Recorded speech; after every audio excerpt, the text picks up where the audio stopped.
let's kick off episode 127 of the 4Ps, highlighting some progress. Now, after last week's audio issues, for which I apologize, I stepped up my game. It seems as though using the mic on my iPhone is no longer possible when recording these. When I dropped the phone on the patio while working in my backyard outside a couple weeks ago, it must have had an adverse impact on the hardware. And last week's episode was a bit challenging to get through from an audio perspective, so I apologize. But with a more substantial mic that I've since purchased on Amazon, let's hear. Testing, 1, 2, 3, sibilance check. The 4Ps.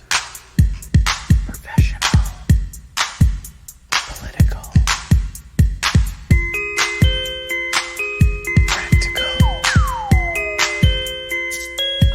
Personal. By the way, if that and what is about to come is not good, I welcome yet another P from you. Participation feedback. Let me know. Something political. Back in 2016, first with the Super Bowl and the NFL season, the New England Patriots were losing to the Atlanta Falcons 28-3 in the third quarter, at which point the Patriots rattled off 31 unanswered points to win the championship. In the 2016 NBA Finals, the Cleveland Cavaliers were down famously 3-1 to the Warriors. They then won 3 straight games to win the title. And we know what happened between the popular vote and the Electoral College in 2016 as well. And we can't let that happen again. These lessons from 2016, as always, are telling us that no lead is safe. Now, less than 3 weeks until Election Day, Democrats are warning voters not to become complacent as the Vice President Joe Biden builds up a formidable polling lead in the race for the White House. They say the political terrain is extremely volatile and that even small changes in projected turnout models could produce wild swings in the Electoral College. Yes, I am scarred from 2016, and yes, I am scared for 2020. If people think the polls are an indication of the final result, they may not come out to vote. They may stay home. They may not do it. And that could cost Biden votes in Florida, Arizona, Pennsylvania, Michigan, Wisconsin, North Carolina, Ohio, the swing states. It's why I've been sending postcards to voters, specifically in North Carolina. It's why we need to keep our foot on the gas. No let up. No rest until the race is officially over, which may not come until after Election Day or a few days after Election Day. So this Halloween, keep the ghosts of 2016 close at hand, but don't let it spook you. Something personal. Now, let me ask you this. At what age did you know what it is that you'd want to do with your life? Or what age did you know that you'd be doing what it is that you're doing now as far as a career or your profession or a job? For me, as a kid growing up, I never really had a definite answer to the question, what do you want to be when you grow up? Sometimes I said things I thought people would want to hear, right? Like a doctor or the president of the United States, because I want to help people.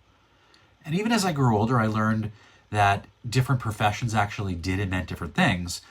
I still struggle with the idea of being held to make a decision to do one thing.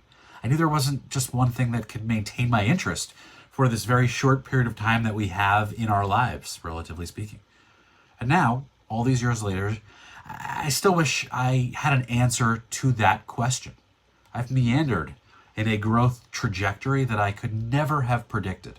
This mix of left and right brain responsibilities that coalesce around creativity and management and operational leadership and team and process building, right?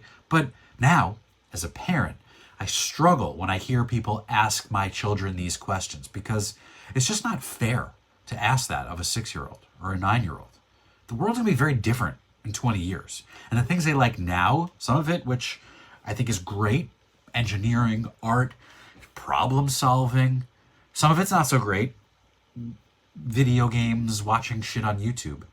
But the values and the opportunities associated with all these things and all their interests may change again and again. Now, over the years, I've heard people ask them, and not surprisingly, the answer has changed from police officer to car designer to race car designer or whatever. I don't know.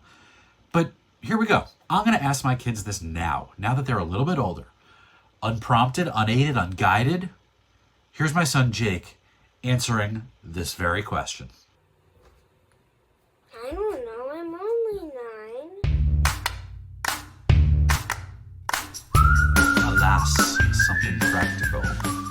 And another lesson that we learned this year is that you can never truly prepare for everything. But there are ways to be prepared for unexpected events happening outside our control. The expression good luck has become a meaningless cliche used in so many situations.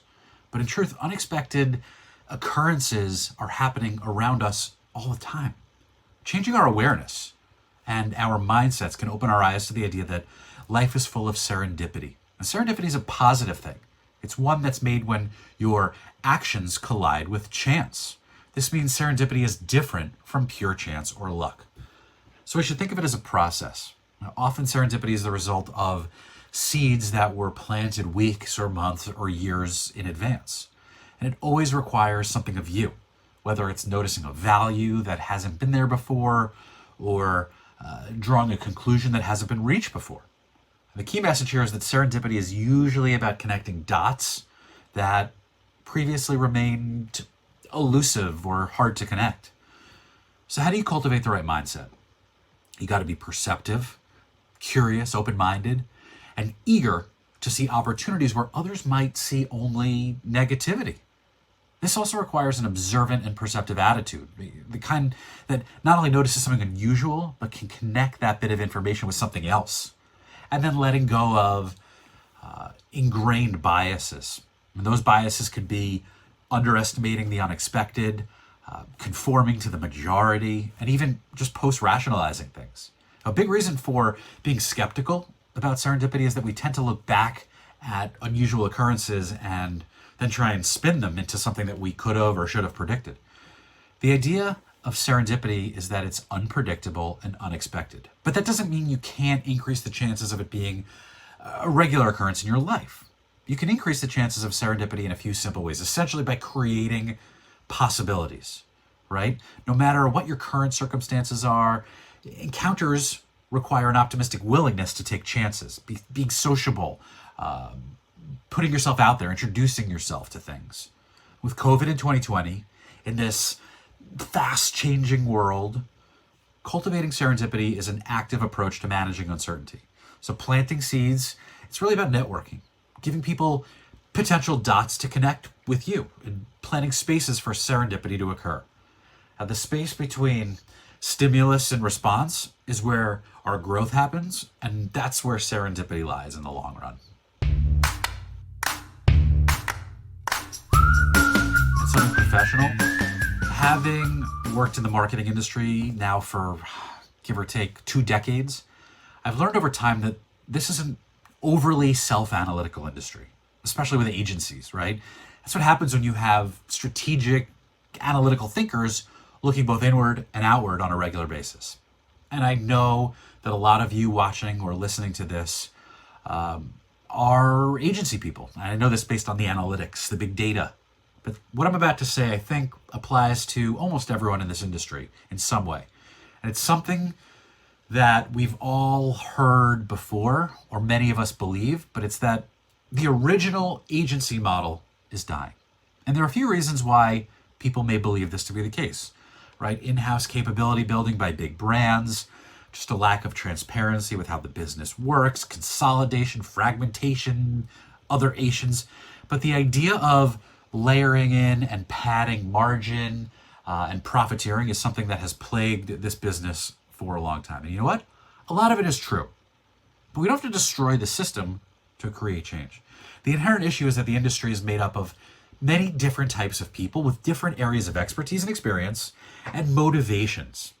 And even with the totality of the big 6 agency holding company model, there's very little incentive for the rank and file people on these teams at these companies to actually think bigger and beyond what it is they're doing.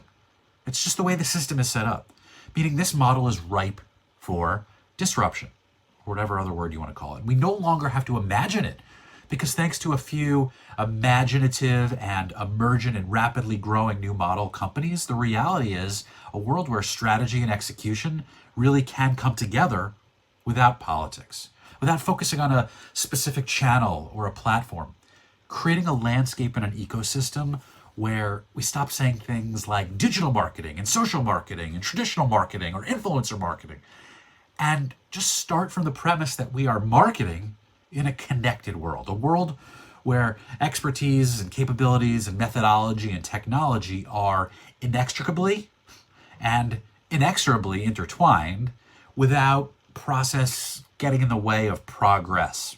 It's here.